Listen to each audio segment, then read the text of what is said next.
Sarah Moulton got her start as the food editor for Good Morning America and worked alongside culinary pioneer Julia Child early in her career. Initially, her TV experience was more behind the scenes, until the then-new Food Network approached her in 1996 to host her own cooking demonstration show. Despite a lukewarm screen test, she landed the gig and quickly became one of the network's first stars with Cooking Live. The show ran for 6 years alongside its spin-off, Cooking Live Primetime. When that wrapped in 2002, Moulton transitioned into Sarah's Secrets, which aired until 2006 when Food Network ultimately let her go. As she told Eater, "They dumped me. I'll say it. I was part of the old guard, and every time a new president comes in, they make changes." The mid-2000s marked a major shift for Food Network, moving away from mostly instructional cooking shows toward reality-based and aspirational lifestyle programming. As Moulton summed it up, they were more interested in really good-looking people with really big personalities. In the 15-plus years since leaving Food Network, Sarah Moulton remained a visible presence on television. She launched a new cooking show on the reliable home for pre-Food Network chefs, Public Television. Her series, Sarah's Weeknight Meals, features Moulton and guests sharing recipes for quick and tasty meals every night of the week. Since its debut in 2008, the show continues to air and draw viewers. Beyond her own series, Moulton's media experience makes her a sought-after guest for daytime talk shows, regularly appearing on programs like Good Morning America and Rachel Ray. In 2020, she contributed reflective segments about her mentor and friend for the public TV miniseries Dishing with Julia Child, a role she expanded in the 2021 documentary Julia.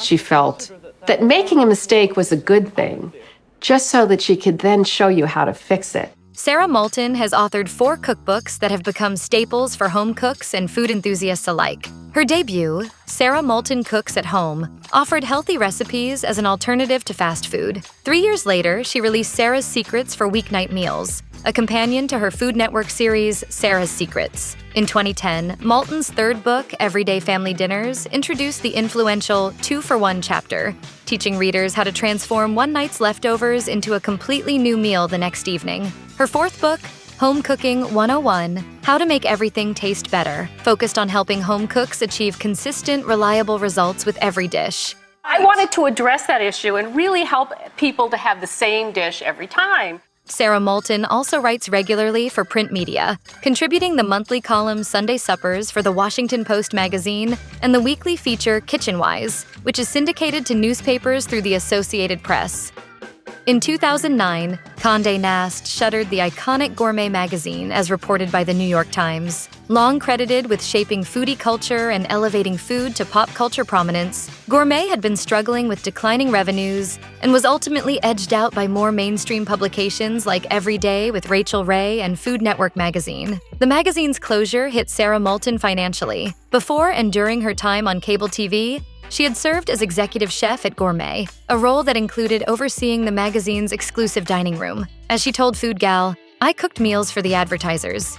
We'd wine them and dine them. Then we'd hit them up for advertising. I was making the best food of my life in that dining room." I had 16 seats and no food cost. Can you imagine? That was fun. In the end, Condé Nast licensed the valuable Gourmet brand to other companies and brought Sarah Moulton back on board as a consultant. In early 2018, following the rise of the Me Too and Time's Up movements, Sarah Moulton penned an op-ed for HuffPost to share her experiences with workplace harassment. Having attended the prestigious Culinary Institute of America in the mid-1970s, Moulton noted that most of her instructors were men. She wrote, "Men at every level in the school told me the same thing. Women do not belong in the kitchen." The experience motivated Moulton to push herself even harder to defy expectations. After graduating and spending some time as the head chef at a Boston restaurant, she traveled to France to apprentice under the celebrated chef Maurice Cazalis. She later remembered being the only woman among the apprentices, most of whom were around 15 years old. Moulton noted that Cazalis rarely let her do more than basic prep work, and she admitted she wasn't particularly fond of him. In her article, she described Cazalis as, quote, "a lascivious character and probably loved having me there because he thought he could have his way with me. He persistently made unwanted advances toward Moulton, going so far as to organize a weekend culinary trip where he booked a single room for them and took her to a nude dance performance." About 6 months after the apprenticeship ended, Moulton found the courage to confide in her mentor, Julia Child, about Cazalis' actions. Writing, her response was, "Oh dearie, what did you expect? They're all like that. Get over it."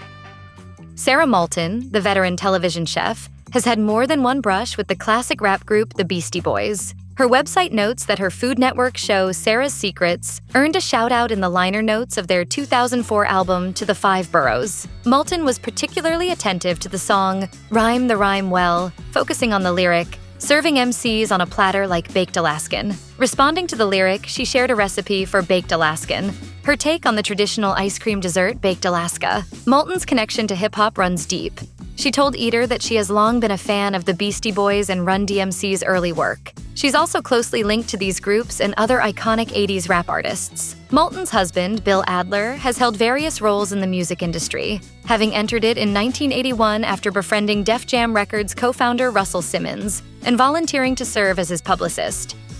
Sarah Moulton appears to be well acquainted with the movers and shakers of the culinary world, including Christopher Kimball, with whom she co-hosts the weekly Milk Street Radio podcast. Each episode runs about an hour, and the show's quality has been recognized. In 2020, the International Association of Culinary Professionals named it Best Radio Show. Every installment offers something intriguing from the world of food, whether it's a masterclass with a culinary legend like Jacques Pépin or a guided exploration of the toxic plants at Anik Poison Garden. Thanks to Moulton's extensive culinary knowledge, she is comfortable answering listener questions live during the broadcast.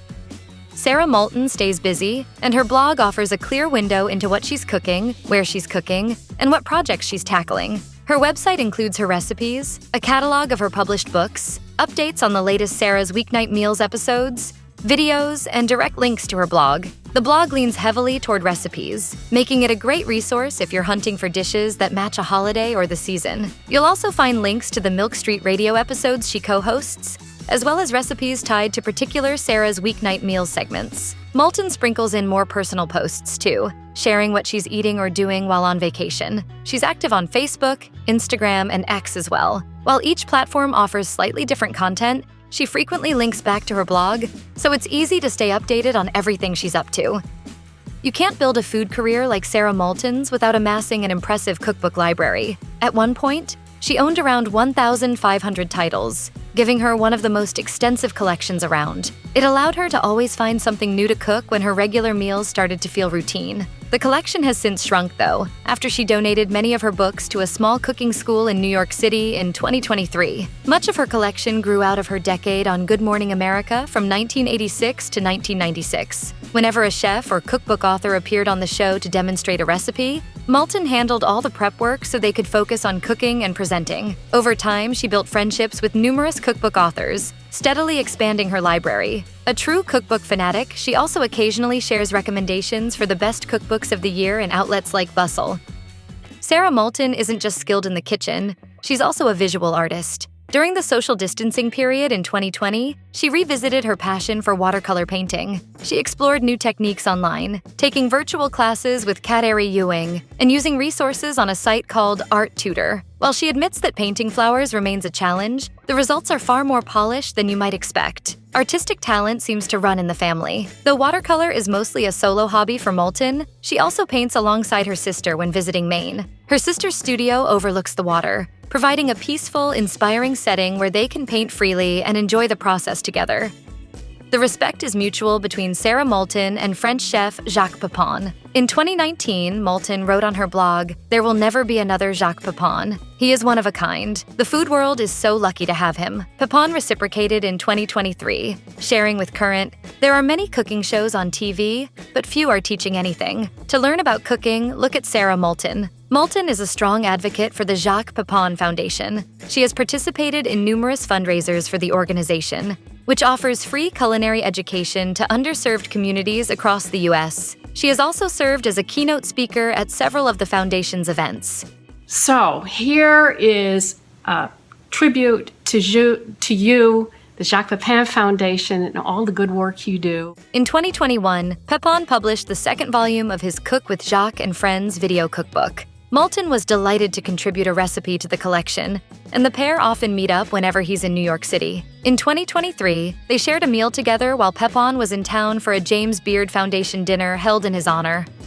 Sarah Moulton has had the opportunity to give cooking demonstrations on cruise ships, blending her work with travel and exploration. When the ship docked at different ports, she could venture ashore and film on-location segments for her television show. On one cruise through southern Italy, she visited cities like Rome and Parma, enlisting local crews to help shoot footage at places such as a Parmigiano Reggiano warehouse for her show. Back on the ship, she led standing room-only cooking classes, featuring dishes inspired by the region.